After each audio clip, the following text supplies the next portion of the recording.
Hello, everyone, and what we're going to talk about today is the network research project. I'm going to just give you a short brief about what our projects, what they're all about, and hopefully from there, it will be much easier for you to start working on it.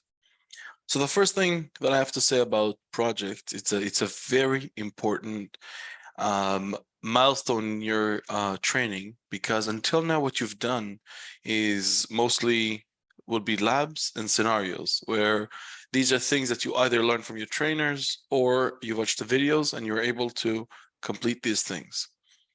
When you're talking about a project, it's something that you're going to build, something you're going to take um, just the knowledge of different things that you've studied, plus a lot of research, and you'll be able to create a tool of your own. And this is some capabilities that is really important when you're talking about the cyber world. So what I'm going to try to do is, now that I've explained what is a project and why it's important, I will start going into and talking about what's inside network research. Think about that this is going to be your, like your card.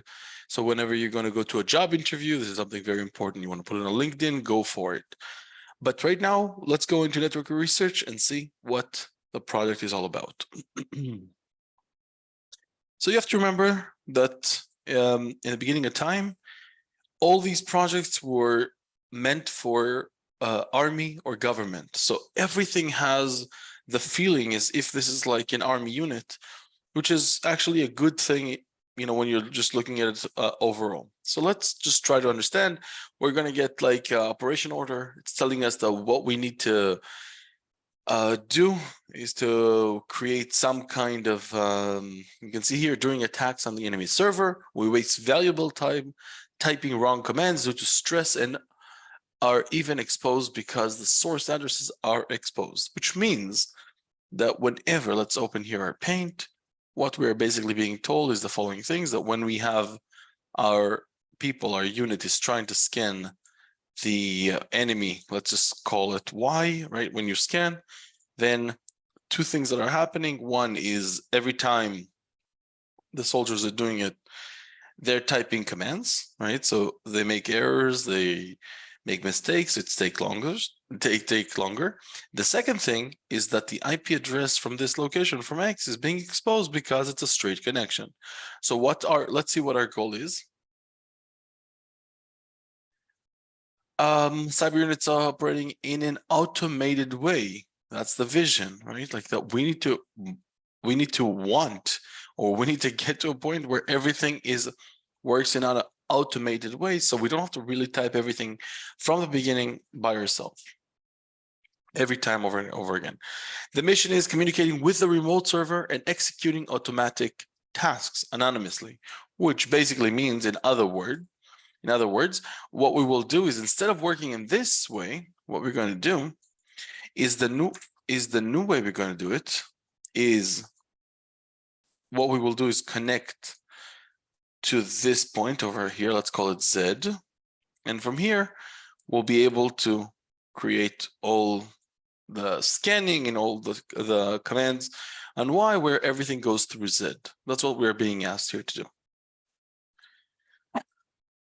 How are we going to do it? Creating automation that would let cyber units execute commands on their local device, but will be executed by the remote server, which is exactly what we said here. We're going to do it here, and X is going to connect to Z. Everything is on automatic way, and then Z will execute it in Y. The objectives, when you connect to connecting to the remote server, should be automated, which means you cannot get the people to connect again and again and again, manually by typing commands. Everything should be automatic. And automations on the remote server should include scanning targets and getting information on who is. Now you have to understand, if you're looking at this project, then you understand that this is only like the basics of the basics. Of course, you can take this and make it such a huge thing, right? The more you study, you'll see your capabilities grow, and you can add them into your project. So let's continue here. So the score structure, right? We need to install needed applications. What I'm going to do is I'm going to go through this list, just make sure that that you understand, and then we're going to do some things together here to make sure that you will be able to do it. So over here, what we have is installed applications. Of course, what kind of applications? Well, whichever ones we need. But if you look at this graph over here, then it's possible you need applications here in X, such as any communication, maybe apps to communicate to Z. It's like nobody's telling you here what to install. It's up to you what you think is needed. So what I'm going to do now, I'm going to go through everything, explain some concepts, and afterwards, hopefully part of your mission is to realize which applications you want to install and where, because it's possible you'll say, I want to install them on X. It's possible you're going to say, I want to install them on Z, but it's up to you to figure that out. If the applications are already installed, don't install them again. Again, up to you to decide how to do it. Do you want to check if they're already installed? Do you want to create some file and make sure, like you can do that. Whenever it's like the first time you're installing, you can create a file, and then, from the next time, ask if this file is there. Like, you can skip, right? It's about conditions. Check if the network connection is anonymous. We'll talk about this shortly and explain how to do it. And we will even write some code to make things more clear. If not, alert the user and exit. Great, we will be able to do that. If the network connection is anonymous, display the spoofed country name. Remember, that means if we're able to communicate to Z being anonymous, then print where Z where the location is from. Because if we're anonymous, then the country that we're leaving X would show the origin country. Which are when I look for the IP, it's going to be different from the origin country. We will see it in a few minutes, and hopefully it will be making more sense. What else? Allow the user to specify an address to scan via remote server. This is something for you to do where you put like a variable. So you would ask your user, what would you like to scan? You can either do it by, getting input by read or by doing $1. We will see. I'll show you some concepts that you can probably play with. Then automatically connect to the and execute commands on the remote server via SSH. Display the details of the remote server, which means when you're connecting, say you're just connected into, the remote server, just give the user some information such as the country, the IP, and the uptime. Get the remote server to check if the whois of the given address. Remember that at 1.5 we were getting an address to scan. Over here, we're getting the whois. Over here we're scanning, and of course, who is doing the scanning? It comes from Z, right? Because I will explain the logics. The logics is whenever you're doing any kind of operation, one of the things that you have to worry about is that point X IP address won't be exposed. It's very important. Every time you have an operation like an army unit operation, you don't want X to be exposed. So everything goes through Z. So even when you do the scanning, Z is the one who needs to scan these things. The result, all the whois and the nmap data we save into files on the local computer, which means that whenever we're going to send here something to be executed, it's still going to be saved here inside logs. We will also show how to do this. We'll also see it together. So every data that you do, or any nmap or any whois, is going to be saved in a local computer. And we're going to do a log just to be able to see it. It's a great concept, a great project, especially when you're doing it for the first time. Let's see it. There's a bunch of things here to do. You can also see here creativity. Creativity is very important once it comes to these things. Creativity means once you add things to your project that are not included in those points, it is super important. It allows you to, to develop your thinking capabilities. So don't only do what's written here. Try to think, what else can I add? Can I add maybe more advanced scanning? Can I add more analysis? Can I add encryption? Right? You can take it to wherever you want. And this is the idea, and this is your place to see how you can take your knowledge and your research capabilities and create a tool that will be, for you, will push you forward and also might get noticed by people who are looking for new employees. All right, so what are we going to do? What we're going to look here. You can see your suggested tools. You're being told here some tools that might help you.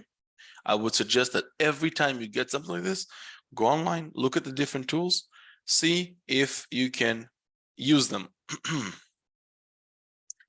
Everything other than the user input should be automated. The idea, remember, is that those units want to make sure that the entire process is automated. Try to get to as at least as possible typing, right? You don't want the commands just typing more and more, just as little as possible. All right, uses of functions, very important. It will also make our life much easier once we use this. And you have here the comments. Let's just scroll down to the project output. The project output tells you how about it should look. Just gives you like a concept that maybe if you didn't understand something, you can look at it. So we can see here that whenever there's installation, we are able to see it over here, right? Like Tor, SSH bus, all the night tools that we've been told that we should use. You're anonymous, great. Who is scanning? And look at this log. All right, let's jump into this and see it ourselves. A few things right before that, what we're going to use is we're going to use a VPS. VPS is a virtual private server.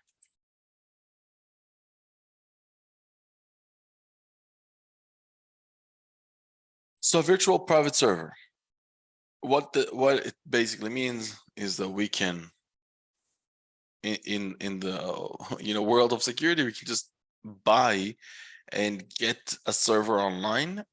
Some of you, if you already have a VPS or your trainer will give you a VPS, you can use it. Or the easiest thing is just to open another VM and use that as a VPS, just another machine that you connect to it. So even if tomorrow you're going to get a real VPS, you can just change or just use that to connect. So what is that? Let's talk about the VPS for a second. If I just go over here, so I already did like a search here. You can see it's like you can either get them. They're very cheap. Virtual private server. What this means is that you literally have a server somewhere on the internet. It can be in different locations in the world. That what you do is you connect to them. You can just connect to them. We have a bunch of them. We're working with all the time with VPS just because it's very easy, very convenient. And what we're going to do is I'm going to use one right now, the VPS, but I would assume that you can just use another VM. I'm just reminding, and what I mean by another VM, you can literally create, let me just do it like this. You can create another machine over here, X2, and instead of going to Z, you can act as if you're going through X and then doing the scanning, right? So what you would do is just create another VM, another Kali Linux, and your main Kali will connect to this one and connect and do the scanning.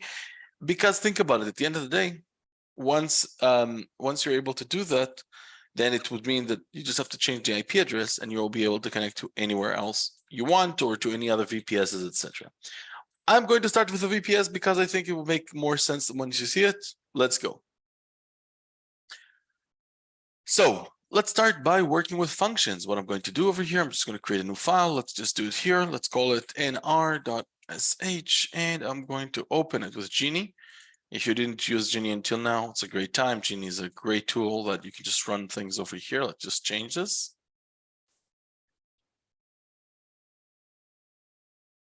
Great. So how do we start? Everything that we start, we do bin bash, and we want to work with functions. So one of the things that I would suggest is whenever you're doing something, try to make it that you just use hash and just write what it is that you want to do. Now, every one of those steps that you're trying to go forward with your project, you want to be able to remember what it is that you're looking for, because think about it, you have so many things to do, so many little tasks to do. So the easiest thing is just to put it in front of your eyes. Let's just try to do this. If I'll just go here and let's just say, for the sake of it, let's say I want to do this one, right? I would suggest to just go like this, right? And then everything is in front of your eyes, so you're able to see that you're doing it. So install the needed applications. So what I'm going to try to do, I'm going to do a function. Let's call it install. You know, you can call it whatever you want. And I'm going to be able to just do here whatever I want. Let's say, just for the sake of it, let's say I'm going to install Nmap. Now, I know that in your Kali Linux, you already have Nmap, but it's possible that the machine you're going to be running it on won't have Nmap, so you want to just put it here. So let's put sudo apt-get install, Nmap, for the sake of it, right? So just for like the understanding, this is good, right? I mean, I can just right now type here install. Once I execute this, let me just navigate to desktop, and I'm just going to do bash nr. Look at this. I'm just going to do this, and it's already it's already like installing. What is it? It's already installing like Nmap. And you would think that you have already Nmap, but it's anyway going to install more things. But I don't know, maybe I removed it or something. But the point of it is that already now I'm already starting to work, right? Like, what did I do? I put a comment. This is the way I would approach things. Put a comment, type what it is that you want to do, and little by little, because usually this will be one of the first projects that you're going to do. You want to do it step by step. You want to make sure you're not missing anything, and you want to like read or research, etc. Well, one of the things that will happen here is whenever you will realize there's more applications you want to install, the thing that you can do is, let's just say, let's say I'm going to put here, let's just even add here CMatrix, okay? I'm not going to use that. I don't need to use this, but I'm just going to put it for the sake of understanding.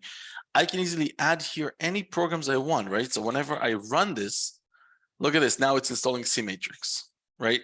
So it's like you can add here as many tools as you need, because the more you would go forward, you will realize that you need more things to add to this. Let's continue.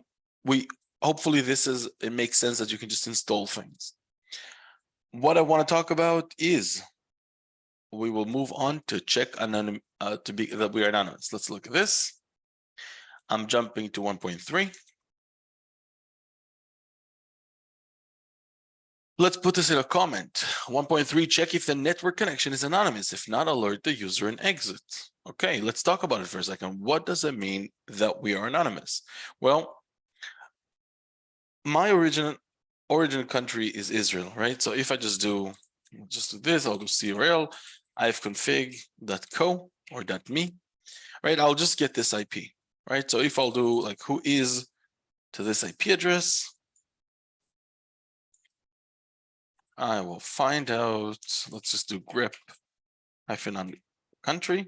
I'll find out that I'm coming from Israel. Now, one of the things that, if you look at this picture, the last thing that you want is, you do not want the IP of Israel to touch this point over here. You don't want. So you want to make it that if you're not anonymous, it will just not allow you to connect. Think about it. It's like one of the projects that I've done in 2016, I was told by the army commander, I want my soldiers to be able to communicate remotely, but they cannot reveal or expose their IP address.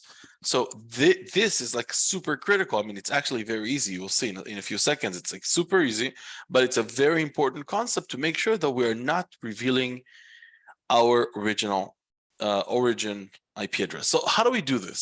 Let's just think about it just for like, just the easiest way to do it. And of course, with computers, as you already know at this point, there's much more, there's like many ways to do the same thing, right? You can do it very hard things, you can do very easy things, and whatever is comfortable for you or whatever you can think of, that's great. So what I'm going to try to do is, I think like the easiest thing, I'd just like to use this, right? What I'm going to try to do is I'm going to check my IP address, and I'm going to say, if you're coming from Israel, right, then you're not anonymous. If you are not coming from Israel, then you are anonymous. So what I'm going to do at this point, I am going to, first thing, I'm going to put a comment and install, which means every time I'm going to run the script, this won't be executed. This is one of the very big advantages with functions, that you can comment them and then you can work with only the functions that you're interested in, right? So at this point, what I'm going to do is I can just move over here. Let's just go over here.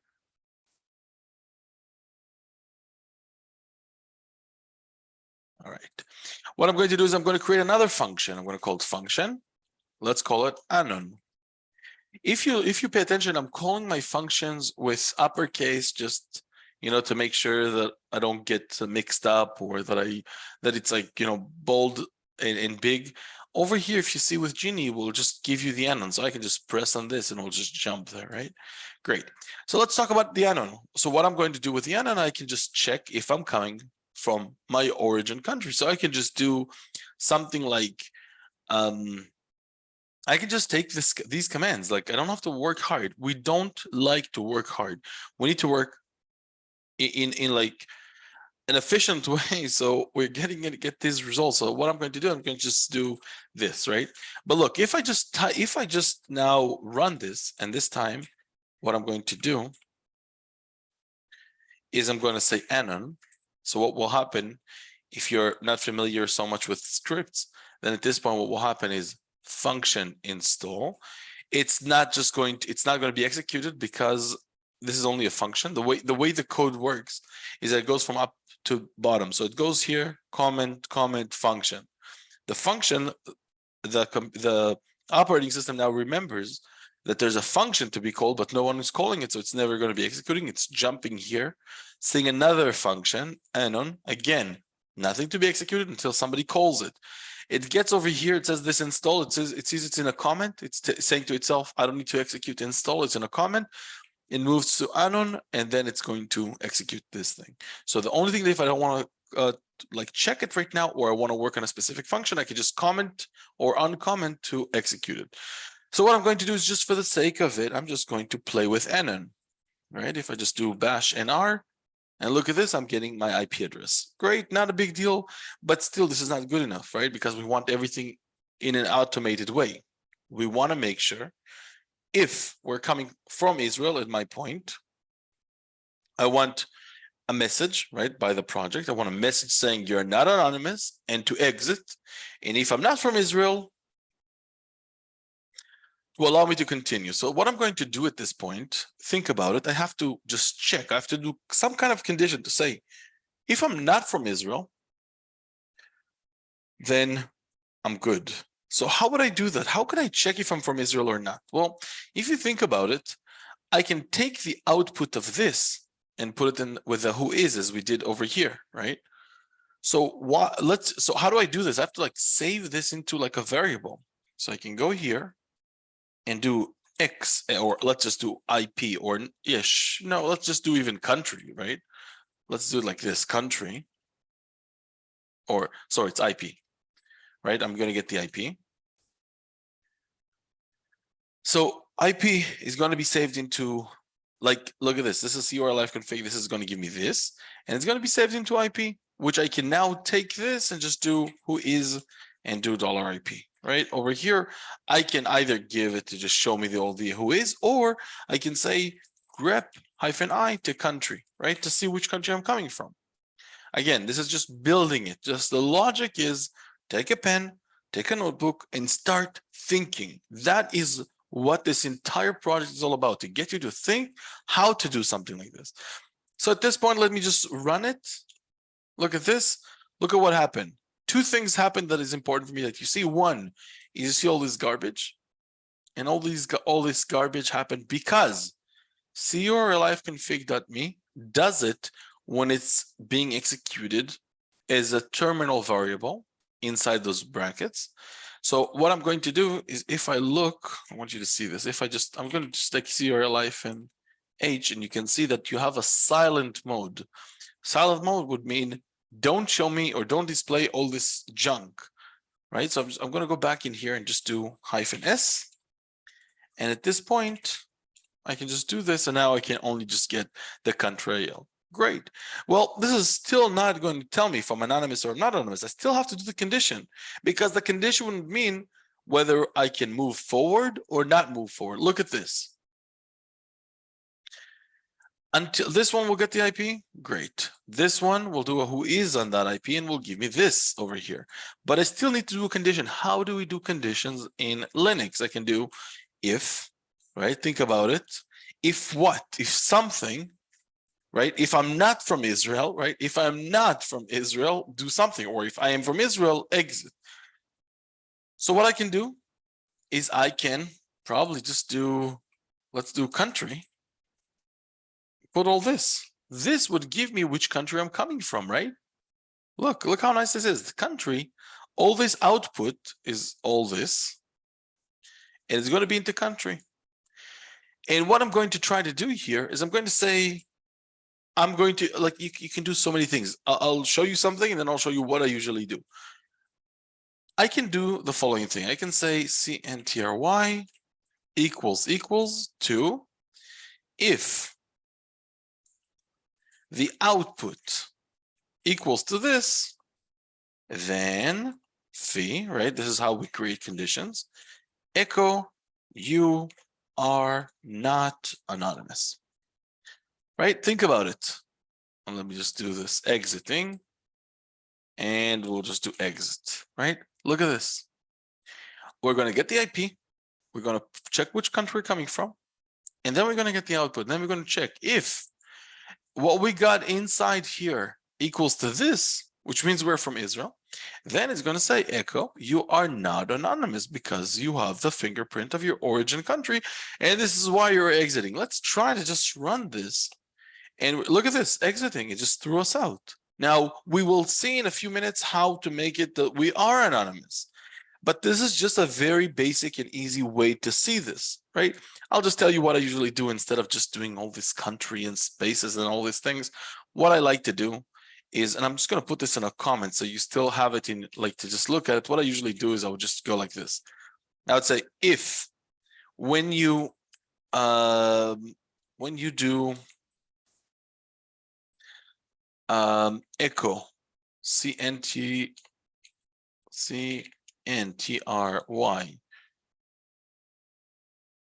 when you echo that, when you do grep IL, right? When you grep for IL, look what this means. This is the way I would probably do it. Like, I can probably, even give up on this line and just do it like that. Let me, you know what, even just to show you what I would do, I'd probably just remove this and just do the following thing. I'm just going to take this. Don't worry, I'll explain in a second. Just look, just pay attention. So let's just put it like this. Grep country, grep IL. Sure, why not? So look at this now, lines, right? Look at this. This is what I would probably do, but you can do whatever is comfortable for you. What I would do is who is on the IP. And listen, there's so many ways to do it. I've seen so many ways students do it, and that's amazing. That's exactly what we want to see. We want to see how you think, how you research, how you find different things, and that is exactly the point where you have to show it. And here, what I just did is this. If you do who is, and you do on the IP, which we got over here, right? Let's say the IP is going to be from Israel. And then you grep on country. And for that line, you grep for IL, and there is something there. If you grep it and there is something there, that means you're from Israel, then you are not anonymous. And then it's exiting. Again, you can easily just do this part with these two things and it will work for you fine. I'm just showing you another way. Now, what I'm going to do is, right, like just making sure again that you understand. So if when you do this, it is not empty, then you're not anonymous. Let's try to execute this and see if what we get. You can see here, we're not anonymous, and it is exiting. Now, what we want to talk about is how do we become anonymous and how we can just do this. So let's just do else, right? Echo, you are anonymous. right? So we have to like do something in order to become anonymous. So how do we do it? How are we going to do this? There's a few ways to do it. And I'm going to use Nipe. I'm going to use Nipe to become anonymous, which again, Nipe is part of your installation, so you will have to, figure out how to put it inside the applications that you're going to install. Let's look at Nipe. I'm just going to do Nipe GitHub. Sure. I'm going to go to this tool over here. You can see what this does. It makes your entire connection go through the Tor network, right? This makes it that instead of connecting straight to the VPS, you'll be connecting to a system, to a system, to a system, and then connecting to the VPS, which is actually very cool because you're getting a lot more anonymity over here. So how do we do it? You have here the link. I'm going to just do this. I'm going to just copy over here. I'm going to go to the green, copy. I'm going to go back to my Linux and create some installations. I'm not going to put this in the code. I'm going to let you, I don't need to do sudo. I can just do, let me just put this on the desktop. Sure, why not? Right where my NR is. Let me just do git clone. You'll have to figure out how to put this in your code. This is part of what you're going to be doing. But over here, you can look at this Nipe. You can see here all the commands that you can use, right? So I'm just going to like cd into Nipe, and then I can run this command, right? So what I'm going to do, I'm going to do sudo, and this thing, I'm going to, let me just check. Git clone cd, okay, fine. It doesn't want to do it. It doesn't want to just do it like this. Sudo, okay. Let me try to do sudo apt-get install cpanel. Let's do this like this.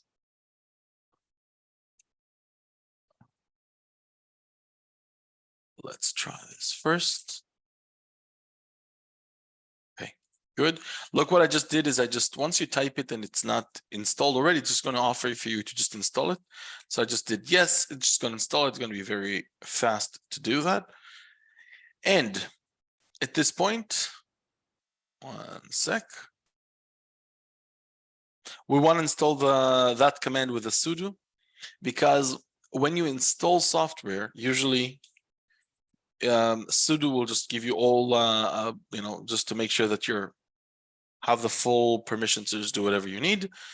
What I'm going to try to do, the way that you know that it's going to work for us is just going to do sudo perl. You can see that the reason I'm doing perl is because I see here the PL. So py would be Python, sh would be bash, pl is perl, and I can just do perl Nipe, and this is the window that I need to see. If I see this window over here, if I see this text, I know that everything is installed properly. So at this point, what I'm going to just do is I'm going to say install. Perfect. Here it's going to just finalize all the installation needed for this project. Great. It's finished. That's it. That is it, people. Look how simple it is. And at this point, just for the sake, just to remind you, I'm going to do crl ifconfig.me. Right, I'm going to see this IP. It's coming from Israel. What I'm going to do now is I'm going to say, here, looks. I can now just do status. You can see my status. The status is false because it's not turned on. You can see here the IP address that we already found because we are still not didn't turn it on. What I'm going to do is I'm going to just do restart. Now, when I do restart, I'm going to do status. It's going to say error, sorry, blah, blah, blah, blah, blah. Don't get excited. Just do again restart. It's like it should work for you. Look, it takes a little bit longer.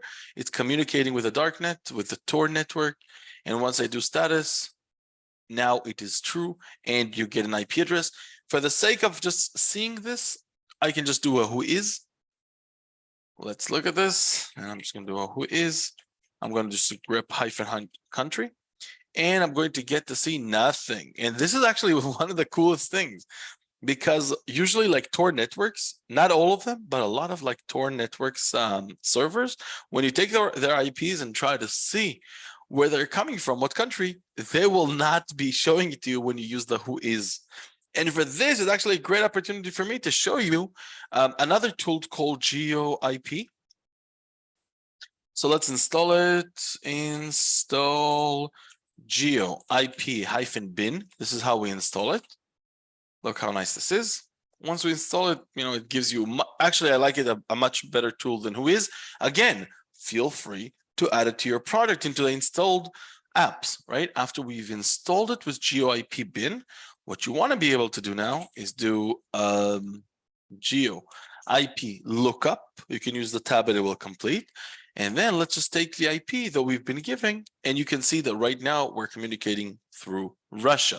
Now, just for the sake of just understanding, I can easily like change my code to not use the Whois, right? I don't want to use the Whois now because I can use the GeoIP lookup. So let's just do a small change. Again, it is up to you to do it the way you want. Right now, we're just going through just the concept of the project. Afterwards, you will do the research, you will break this, you will learn from the entire process, and that's exactly what you need to do. So here, what I'm going to do is I'm just going to change from Whois. I'm going to do, I'm going to do it from here. GeoIP lookup, good. The question here, we're not going to have a grep country, right? Look at this. Look at the, okay, here it's going to have the country because it's going to have this, but I don't need it. It's only one line, right? So I can just remove this. And now I can do IL, right? Because it's still going to have this over here. So IL is fine over here. If you're going to do IL, perfect. Let's try to execute this right now. You're anonymous. And the reason is because we're going through the Tor network. Look. Let me just make it a little bit more, make it more understandable. One is right now, once we started the NIPE, like, right, I can just do, I can do stop, and it's going to get me back to Israel, right? I'm going to go back. So look how easy it is. Once you execute stop, it will just stop communicating through the Tor network. And if you do restart or start, it will get you back there. So it's that easy. You can create this or add this into your automation, right? So if I just do again status, you can see that we're communicating through other servers. Now, if I just look here, this was 70. Look at this one. Okay, we're back into the same network, right? The same network that we were in. So how do we put this inside the code? I'm just going to do it like something small here, but obviously afterwards you will have to play with it to make sure that you can just do it yourself. So over here, let me, just for the sake of it, just to show off a little bit what I can do here. You're not anonymous, exiting. And if I am anonymous, let's print from which country I am in, right? So I can easily just take this and just put it here. Let's remove this, right? Look how nice this is. IP, sure. Let's just do bash. Look how nice it is, right? So you're anonymous, so it gives me all this information. I can easily tell it, look, just show me this, right? Like just show me, I can play with it just for the sake of playing. Be 1, 2, 3, and 4, right? So if I just go here and just do awk print 4, right? Look how nice.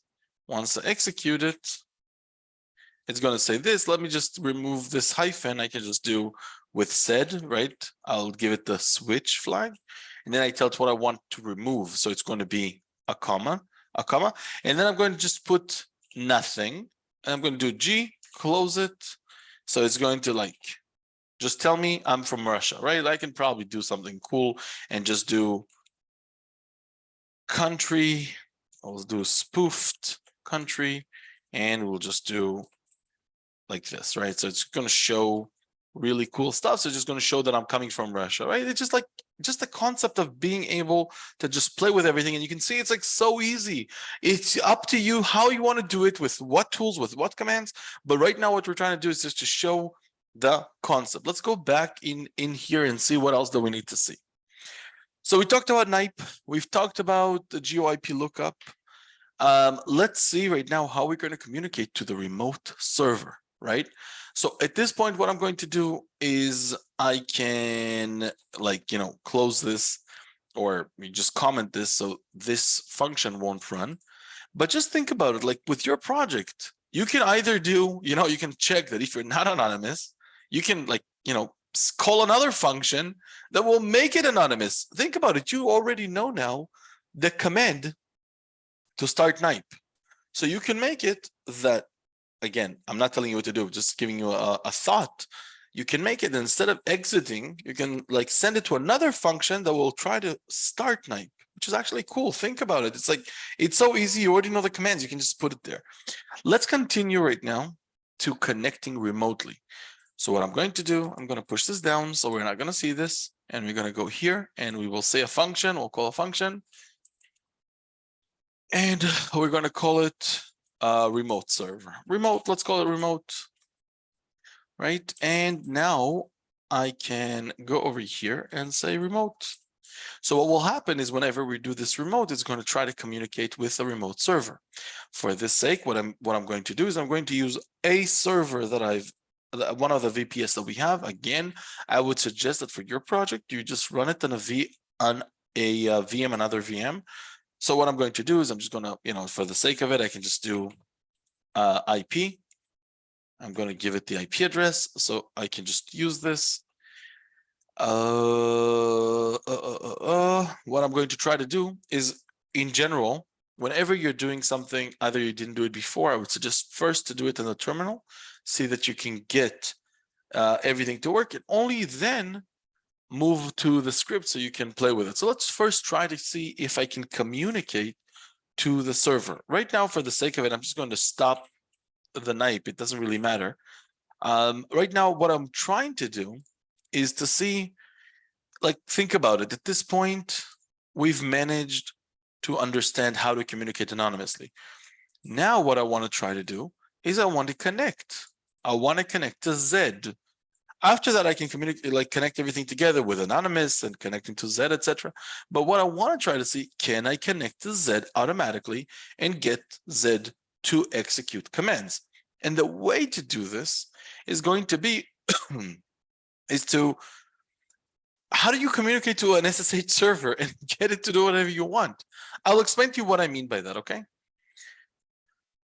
Let's start an SSH server on this computer specifically, and then you will see why I'm saying all these things. So the way I'm going to do it, I'm just going to say, let's say I'm going to open a new terminal over here, and I'm going to say sudo service SSH restart, right? And let's say that I want to just connect to myself, right? Just for the sake of it. I want you to see something. So if I just do SSH Kali and give it this IP address, right, to communicate to itself, but it's exactly the VPS. Look at what happens here at this point. A few things is happening. One, it's going to ask me, do you want to put your fingerprint? You want me to save this? And I'm going to say yes, right? I want to be able to communicate with the server. That is already one problem we have, to do it automatic, because every time we're going to connect to the VPS or to the remote server, we're going to be asked this at least for the first time. So I'm going to say yes. I don't like it at all. I will show you how to bypass it. But for now, I'm just telling you what the problems are that we have to bypass. So I'm going to do yes. The second thing is going to ask me for a password. So the password for this thing is something ugly. Let me just type it here. And well, actually, the password from here, it's actually, I think it's a 1. So I did a 1, and now we've connected. So now we have two problems. One is that we have this thing over here, the yes or no thing, right? The second thing is that it's going to ask me for a password. I don't want to put a password every time. I want the entire process to be fluent, to be automatic. So let me just write the problems that we have already inside here. I'm going to say problems. I'm going to say 1. We'll call it fingerprint. Then the second is password, right? It's going to ask me for a password. We can't allow, under pressure, soldiers to be typing now commands. It will just, they'll make mistakes. It's just going to waste a bunch of time, and we can probably figure out a way to do it automatic. Good. The third thing, even if everything until now was perfect, look at this. I'm inside the terminal. I have to now write commands, but I don't want to write commands. How can I make it right? Like if I do, I've configured, I will get all the commands, but I have to write all the commands in the remote server. So think about that. I'm going to do all of this very soon. I'm going to connect to the remote server. It's going to ask me, do you want to do fingerprint? I'll say yes. Then it'll tell me, okay, so what's the password? I'll give it the password. And then it will tell me, okay, what commands would you like to execute? So the third problem is what commands to execute. You've connected. Now what? What do you want to do? So let's just put the problems here and we have to break them down. No, well, not, we can't say that. We'll just say how to run commands automatically, right? So those are the three problems we have. Let's start solving them one by one. All right. So what I'm going to try to do, I'm going to do all of them in the terminal. I'll do one by one in the terminal, and then I'll put all of them together over here so you'll see how simple it is. Because remember, why are we doing this for the first place? Well, why do we care? Because what we want is we want our unit that is stationed here in or like inside our country to be able to communicate here anonymously, and then to execute all the tools on why, all the commands and why. But we need to do everything automatic, so it will mean that we have to somehow connect to this Z automatically, bypass this fingerprint, and also send those commands. And it could be a zillion commands. We don't want to start typing them. That's the last thing that we want to do. So what it is that we're going to do is this. So let's do them one by one. I'm going to start from the end. I'll move to password, and let's do fingerprint. Let's start by how to run commands automatically. I'm going to do everything on my local machine over here, and then after that, I'm just going to put them everything in the script, and we'll do it with a VPS. So how do we do that? We connect to the SSH and run commands automatically. Well, look how nice this is. First, I did Control D, so you can see here connection closed. Right now, I know this looks weird. It's the same machine. You think to yourself, wait a second, it's the same machine. What's the big deal? Right now, I've connected to this server as if I was a remote VPS. Let me even see. Do I have another machine? No, I don't have another machine. Okay, so you'll have to suffer in this. In a few minutes, we'll move to the VPS, so you'll see how everything works. But just try to make sure that you understand until now. So once I did this, look at this. It's going to ask me for the password. I'm going to put the password, and I'm going to get inside. I don't want to do this. I'm pressing Control D. I do not want to get into the remote shell. I do not want that. And the reason is, if I do that, then it's not automatic. So the way to do it automatic would be to do this. LS. Look how nice this is. Look how crazy this is. Once I do space and I put single quote, I can execute anything I want from here. So if I just do enter, I'm going to put the password, and look how nice this is. I didn't connect. At this point, I did not like what I did is I transferred, or I transmitted this command to the remote server, and it executed this. Look how nice this is. I did ls. It asked me for the password. I gave it the password, and then suddenly it told me, look, all these files are on that server. You will see very soon we'll do it like on my VPS. Here, I'm just making sure that you understand what we're talking about. So if I want to just solve this problem, let's just do it here. So how do we solve it? It's very easy. We do SSH. We give it like the user that we want to connect. Let's just do it $IP, right? I want to connect to here. And let's say I want to do a who is on CNN.com. What will happen at this point is it will connect to this server, and it's going to execute this thing automatically. You know what? It's time to connect to the VPS, to the remote VPS. Let's try to do this. You will understand what I'm talking about. This is the remote VPS. I don't need to you can see here over here. Let me just close all these things. Let me just connect. Let me just connect for the sake of it, just for you to see. So what I'm going to try to do is I'm going to just put this here. I'm going to specify as root. And I'm going to use the password over here. I'm going to paste it. No. Oh, well, I'm already connected. It's already remembered the password. And what I can just do here, I'm going to do ls. Okay, there's nothing here. So what I want to show you now is that once I execute this remote over here, what I'm going to do is I'm going to close all of this, and I'm going to do root at this IP over here, right? And I'm going to do ls. It's not going to show me anything. You know what? Just for the sake of it, let's just do over here. We'll say echo test into file, right? So what we're going to have is, if I just do refresh over here, you see that I have one file. This is on the remote server, right, people? This is the remote server. So once I do ls, I should see the file, right? Think about it. I'm going to connect remotely to the SSH. With these details, I'm going to do ls to get an automatic response without entering the shell.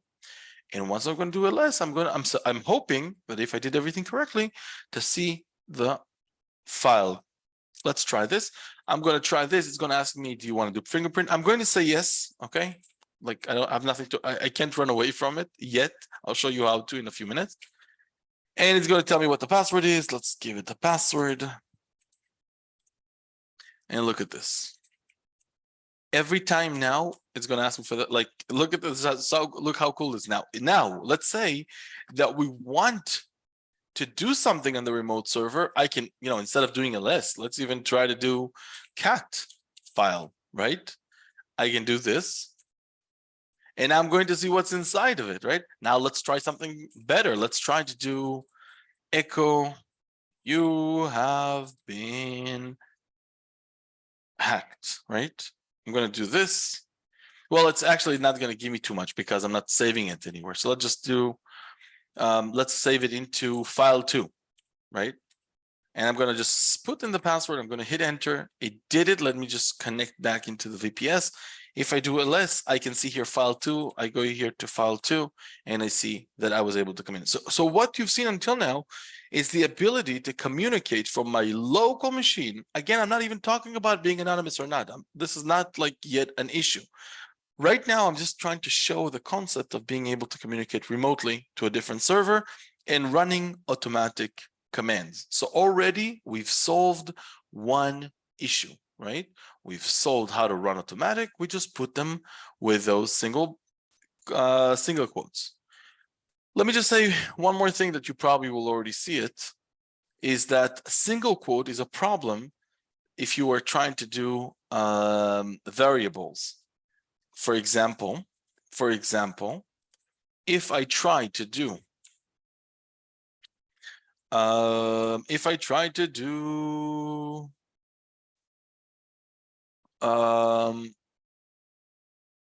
IP, well, let's just how am I going to do this? Okay, I'll show you what I mean. Let's do echo $IP, and I hit enter. It's going to ask me for a password. I'm going to put it. What's going to be saved inside the file is $IP. Look, if I do cat the file to it, you can see. Okay, it file2, it is cat the file to. Nothing is being transferred over here. There's like let me just check. Okay, this one, it like let me just show it to you here in the terminal so you understand what I'm talking about. If I have x equals to hello, right? Just for you to understand what I'm trying to say, x equals to hello. If I do echo $x, I'll get the hello. If I just do with a single quote, I'll just get the $x. And this is what I'm trying to just say, that whenever you're working with remote commands, if for any reason you want to transfer or use a variable, you have to use a double quote, not a single quote. So the only thing that you'll have to change here is, instead of doing, you'll just do this, and now you'll be able to write like send a variable or use a variable or something. But this is for you to play with. I'm sure you'll figure this out. Let's move on to the second issue, the password. Let's put this one here. How to set the password automatically? How do we do this? Because until now, you've seen every time I tried to connect to the remote server, it's going to ask me for a password. You know, you realize that even if, especially if the password is hard, you can't just type it over and over and over again. The way you want to do it is by setting some kind of automation. Well, until today, if you just do SSH and I'll just do -H, or I'll go to manual for SSH, I won't be able to see that you can set here a password. Maybe it will be changed soon. So the way to do it, the way that I've seen, I mean, there's a few ways. One of them is to use a tool called SSH Pass. It's inside the project. You can see SSH Pass, right? This one. So let's try to use this one. So I'm just going to do sudo apt-get install SSH Pass. And again, think about it. That's another tool that you want to install. That should be part of the installation stages. So look how nice SSH Pass works. SSH Pass works. It's very simple. You specify here -p with a password and the story. So look at this. So for that example, instead of typing all of this here, I'm just going to go here. I'm going to just do SSH Pass -p. And I'm just going to take the password. And I'm going to just put it right over here. So look how nice this is. Look how crazy this is. So I can just do I don't have to use any more. I don't have to enter any passwords anymore. It will just use the SSH Pass. It will just use the password, communicate to the server, and execute whatever we want on it. So we can even you can even run nmap if we want, or even do apt-get install nmap on the remote server, right? So for this example, SSH Pass -p, I can easily right now, I don't know, do an ls, right? To just see what's on the server. So I can just do ls and you'll see all these files. So that's actually very cool because we're communicating with the remote server without entering inside, without using a password. And right now, also we can be anonymous. The only thing that we still have left is the third problem that we have. Let's also use this from now on. So I can easily take this inside my code. I can just put it here and look how beautiful this is. Right now it's going to do SSH Pass, put the password for the root with the IP. It's just going to take the IP from here and it's going to just do whatever commands I want. Of course, this is your project to play with this. What do you want to put instead, right? So we still have the fingerprint. The fingerprint, remember that when you try to connect, it will tell you, listen, yes, no. And the way to bypass it is just to use this. Once you use this, this is an option that says strict host key checking. So it doesn't, it's basically if we set it to no, it will not ask us again. And that will give you the option. So from now on, anytime you try to send a remote command, like to a remote VPS, you can just use a SSH pass with your password with the option of strict key checking. You set it to no, which means it's not going to ask you for the fingerprint, and then you'll be able to execute it. Everything works automatically. So if you think about it, what we've talked about is at this point, we already know how to become anonymous, and we already know how to use this Z to generate remote commands over here with full automation. Now, I want to just talk to you about logs, and after that, you can start working on your project. Hopefully, you understand it all. So at this point, you know, we can save this, we can run it, etc. I'm trusting that you fully understand this. So what I'm going to try to do now, I'm going to talk about logs. Let's just go down here and go here and say function, and we'll say log.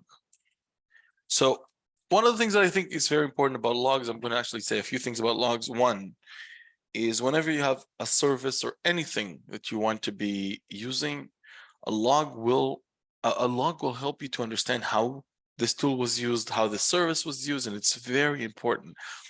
So I can easily just go in here, and every time somebody uses my code, I want it to be logged. What is a log? What is it? You've played with logs until now. You've seen the auth log, you've seen other logs, and the idea here with log is to have your own log that you can just write to whatever's happening. Now, especially when we're talking about army units, they want to be able to see when anything happens, so they have everything documented. So I can easily just write, like I can say, do something. Now I'm just going to show you a small concept. After that, you'll play with it and hopefully you will understand even better. So let's just say, hypothetically, that every time somebody calls log, the function log, I'm just saying, it's going to be saved into a file name. Let's just do echo running NR code, right? I'm just starting with something simple. And let's just call it, let's call it nr.log. I'm just, again, starting with something very simple. You understand that from now on, every time somebody's going to type the like log over here. So if I just run this, I can do cat to nr log. Oops. Then it's just going to say that, right? So every time I'm going to run my code again, bash, it's still going to, add more and more. And the reason it's going to add more and more, not override, is because we have those two guys. Now, if you understood, this is probably about like 50% of the concept of logs, right? The only thing that I have to do is I can just add here or add wherever I want to call the log. Well, now this is your point to think. Where does it make more sense to use this log function? Does it make sense to use it in the installation, in the applications, in the checking the checking if you're anonymous? It's up to you. You are the person who is engineering this tool now. And the thing is, when I look at it, for me, probably I'll put it like in the remote. So let's put it like this. Every time it goes in, let's just take and just say log. Look how crazy this is. What will happen now is we're going to say, remove the remote. Look at this. I'm going to remove the log because I don't need it anymore, because what will happen is when my code runs, it will get to the remote. The remote will send it here, and it's going to come here and it's going to execute log. Why? Because this log over here is going to call this friend over here. That's actually very cool, because this thing makes it that whenever somebody's going to execute my code, the log is going to be registered. But you all agree that this is not enough. It's just going to put this. But how does a log work? A log, and you can see that also here inside the output, you have some examples, right? Like you see date and you see what happened. So it is interesting of how to build it. But let's just talk about some concepts here. What will happen if I just do the following? What happens if I just do this? What will happen? It's going to try to connect to the remote server. It's going to run the log. It's going to come over here once, it's going to jump here. It's going to do execute date. For the people who are not familiar with date, you can see that if I just type here date, I can just see the entire date. And then it's going to print the date, and it's going to do running NR code. We will change it in a second, but just for the sake of it, let's try to figure this out. So what will happen here is it's going to do log. It's going to go to IP address. It's going to put it in a variable. It's going to do SSH pass. This is the password for the server. We said that this is jumping over the checking the keys. It's going to connect to the root with this IP over here. And we're going to do a whois to CNN.com. We can change this command. We can make it an nmap. We can do it a variable. We can do whatever we want. This is just for the POC, right? I can probably just run this. Let's just try this, right? Bash nr.sh. So look what happened. It gave us all this information about the whois. Of course, we can save it into a file, and probably we should. But what I'm interested in is more about my log. Let's look at my nr log. look at this. Suddenly, what we have here is the date and the running in our code. So suddenly my log looks a little bit more interesting.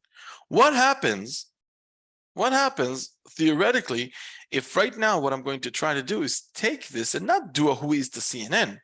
What will happen if I take and just put it as a variable? You know, just for the sake of it, let's just do I'm going to do a read here. Now, please don't do it with your code. It's like let me do echo. I'll just do this. I'll do read -p, and I'll do enter a domain to scan, right? And let me just do here domain. And what will happen is this will jump for the user. It's going to be saved in domain, and the only thing that I'll have to change it here is going to be like $domain, right? And it's going to scan it. But here's the main problem. Probably some of you already noticed. What will happen? The first thing that will happen is we'll go into the remote function. It will go into log. It will execute this thing. So even if I want to do it like dynamic with a variable, it's a little bit of a problem. Why is it a little bit of a problem? Because the domain, look, the way the functions work, the way the code works, it goes from top to bottom. So it will go to log. It will execute this. So even if I want to put here like a variable, I can just do something like this. Look, I can just say inspecting $domain, right? So I can have it like in the log that at this time and date, I was inspecting this domain. But here is the problem. Once I come here, we don't have a domain yet. We don't have a domain yet because it's only here. It's only like 2 lines later, or 1 line, because this is a comment. It's only then going to get the domain. So it's here, it's going to be left empty. The way to fix it is to just put this under this, and then it will work. Why? Because it's going to go to the remote. It's going to go and ask the user what's the domain. It's going to call the log, and the log is going to take all this information. Let's try this. It's probably let's try this. Let's see how it works. Oh, this is cat. Let me just do bash. It's going to say which domain you want to scan. Nice. Let's do CNN.com. Right? So it did all these things. Now, if I just do cat on this, suddenly I'm able to see inspecting CNN.com. So this makes it that little by little, I'm able to play and have much more flexibility once I'm playing with my logs. Now, I would suggest that you think about this, how you want to do it, how you want to build it, how you want to engineer it.